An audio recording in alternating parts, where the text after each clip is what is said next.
প্রথম ধাপে রাজধানীর দুটি জোনে ই-রিকশা চালু করা হবে বলে জানিয়েছেন স্থানীয় সরকার পল্লী উন্নয়ন ও সমবায় উপদেষ্টা আসিফ মাহমুদ সজীব ভূঁইয়া।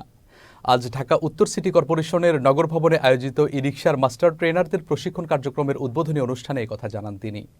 স্থানীয় সরকার উপদেষ্টা জানান, বাংলাদেশ প্রকৌশল বিশ্ববিদ্যালয় বুয়েটের তৈরি গতি নিয়ন্ত্রিত ই-রিকশা প্রথম ধাপে ঢাকার দুই সিটির দুই জোনে চালু করা হবে।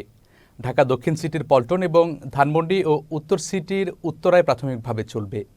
আসিফ মাহমুদ বলেন, জুলাই আন্দোলনে রিকশা চালকদের ভূমিকা ছিল অনন্য, তাই বৈধভাবে তাদের রুটি রুজির ব্যবস্থা করার চেষ্টা চলছে।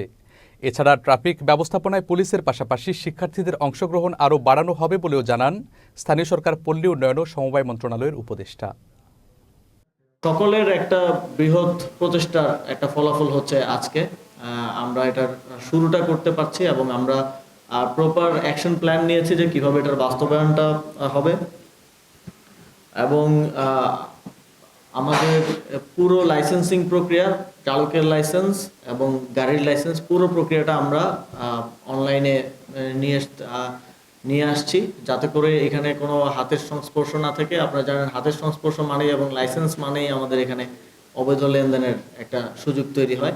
আমরা আমাদের রিক্সা চালকরা যারা এই ট্রানজিশনটা করবেন, এই অ্যাডপশনটা করবেন, তাদের উপরে কোনো বাড়তি চাপ যেন না হয় সেটা নিশ্চিত করতে চাই এবং পুরো প্রক্রিয়াটা অনলাইনে হবে। রিক্সা অ্যাপ নামে আমরা একটা অ্যাপ ইন্ট্রোডিউস করবো এবং একটা ওয়েবসাইট থাকবে, তার মাধ্যমে পুরো প্রক্রিয়াটা হবে।